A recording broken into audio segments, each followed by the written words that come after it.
Now, Tech Talk with Alan Perry on the iHeartRadio Talk Network. If you go to our show notes at tech-talk.ca, tech, if you're in the USA, tech-talk.ca, but you won't care about this next part. Click on the 15th and the 16th and scroll down, way down. Your fingers are going to get busy on this one. There's so much stuff that you've sent us in there. Down below the bottom, you'll see about the Tour de Victoria, which is being held all across Victoria this weekend. And then right below that, you'll see it says free outdoor big screen movie showings this weekend. Saturday night at the Saanich Fairgrounds, Sunday night at the Luxton Fairgrounds in Langford. One of the people behind the Saturday night showing of Mamma Mia is my friend John Viss, who has stopped by. Welcome to Radio Wonderful. Yeah, thank you for having me. Your first time here. Yeah, hopefully not the last, but we'll see. John's a geek like us, so he's looking at all the cables and the technology and the cameras and all that. So thank you for, together on behalf of the Saanich Village Association, for hosting Mamma Mia tonight. Yeah, no, it should be a fun night. We got lots planned. It all starts at 6. Yep. And that's where we have food and live music. It's good. It should be a good time. What's involved in putting this on? It's a 40-foot screen? Yeah, so it's a 40-foot blow-up screen. We get a company that comes in and brings us the projector and the screen itself. Oh, I was wondering if somebody had it in their basement. Okay. Yeah, I have a smaller one, but not that big. The idea is basically all the content as backup, but I'm also providing them with a feed so I can do live switching and bring up cameras and stuff like that. But if not, we always have a redundancy because obviously the show must go on. I was going to say, people will come out there and plunk down their chairs. So gates open at 6 o'clock at the Saanich Fairgrounds on Stelly's Crossroad. I highly recommend coming early because last year we had 1,000 people, and we understand that some of the local events have been scaled back, and so we suspect there to be even more. And then Mamma Mia, according to our Facebook polls, a lot of people are going to be singing along to the song, so it should be a fun show. That's cool. So because it doesn't start till dusk?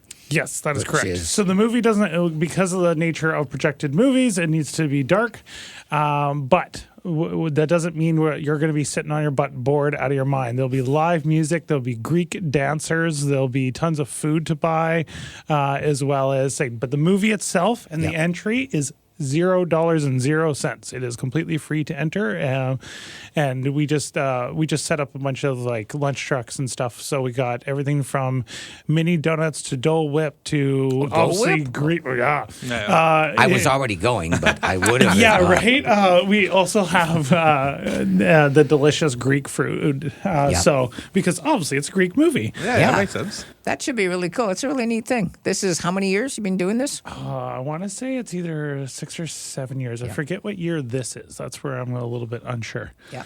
It's a lot of stuff goes on behind the scenes to make these events happen. People just plunk themselves. Bring your chair or blanket. You're going to be in a farm field at Saanich Fairgrounds. So if you've never been to Saanich Fairgrounds, it's going to be the screen is and the seating area is going to be where the midway or where the rides are usually. If you've ever been to the Saanich Fairgrounds, basically the idea is you bring your chair, bring a blanket.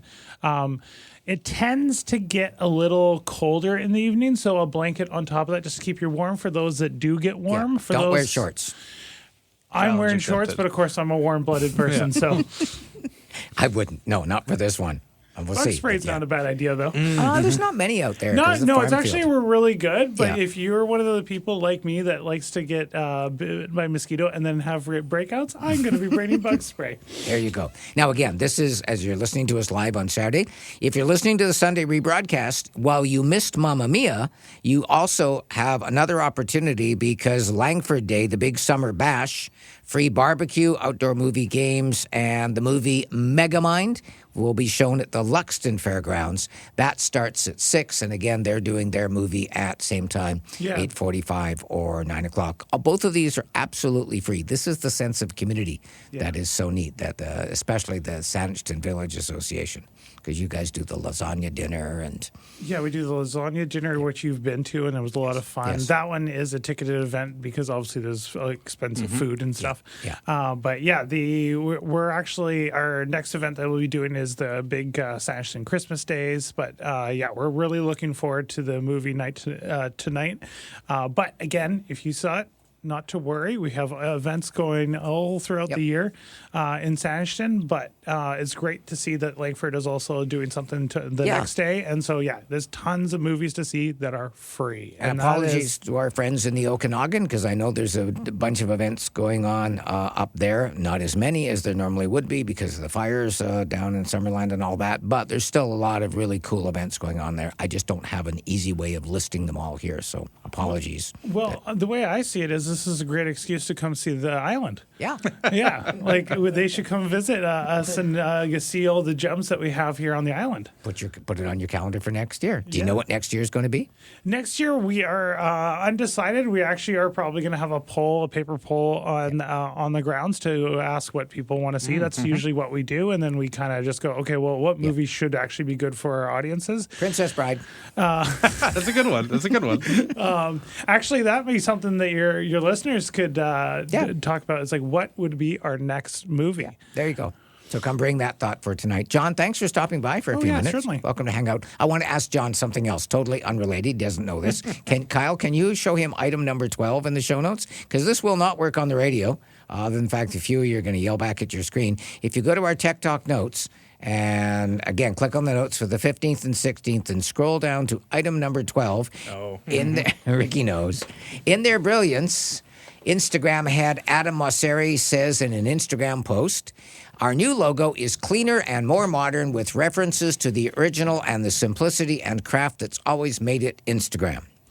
Well, I'm looking at it now and I'm kind of thinking, I'm like, I don't think they checked this through anybody that has like dyslexia or any of those kind of visual learning impairments, because what do you see? What word do you see? What was it said earlier? It was like, because I see Instagazam? Instagazam yeah, is what I heck? see. Is that an S? I see a Z. The new word mark mostly switches to a simple print font, but it keeps some letters stylized like cursive, which makes for a pretty strange look. So the initial feedback has been, to put it politely, not good. Well, I'm curious because if you go way back to the days of when we first got the iPhone, I'm wondering what that logo looked like and that typeface for those graphic design purists. Whether it looked similar to that, because that is my curiosity of how close is that to the original Instagram on iPhone logo. Because it looks like it just says Insta, but I feel like that's not it, because I remember it being kind of like, it was the same thing when YouTube was like a tube TV logo, that kind of era. Because this one's been around for 10 years. Yeah. So it's not clear when the new word mark will roll out to users. Adam said in his post, soon. Not clear if other design changes will come with it, or on the other hand, if the growing backlash will be enough to make Mosseri and crew abandon the new word mark, as happened with Cracker Barrel earlier this year. Oh, yeah. That one also led to the CEO of Cracker Barrel resigning because he was the big push behind it. Anyway, there you go. So that's it. Graphic design is important, apparently. Thank God. John does a lot of it. It was kind of funny when John sent me the poster that I put in the show notes. I had to say, John, look closely, because you used AI to create a really cool poster in there. But it changed the logos down on the bottom, and they changed to languages that did not exist. Well, I thought it was a nice touch of Russian, because I didn't know what characters they were. The main reason why I used AI is because I needed to upscale the resolution, because the resolution I was working at didn't match. So I used AI models. There was one that I needed for our big banner. So when you drive up, you'll actually see a big banner, and that needed to be scaled up significantly, like 10 times the quality that I was working with. So to do that, because of those aberrations that you see with AI, I actually had to use 3 different models that all had different problems, and I had to Photoshop them in like compositing, if you know what that is, where I used various layers, like a little bit of that to make it really sharp. So when you walk it in, and so when you arrive, look at the banner instead of just going, "Oh, that's nice, so we're already here." Look at the banner closely. Yeah, the big billboards that are up front, they're on either side, so it doesn't matter which direction you come from the main entrance, you'll see them. There is one bug there, so that's a little Easter egg for people to see, that there is a little glitch that is not perfection. I'll give you a hint. It might be in the shadows. Oh, awesome. We will look. Awesome. Thanks, John, to you and your colleagues at Saniston Community Association, Well, Village Association. I am one person. I cannot speak higher than the various community partners and businesses, as well as the big team that's behind the SVA and other groups that are involved with us. We'll see you out there 6 o'clock, plunked out the chairs and blankets, and I'm going out to the ferry terminal to pick up a friend who's coming from Vancouver for this, to do that, and then we'll come back for the Greek food and the movie. See, if your friend can come, why don't the people from Okanagan come in?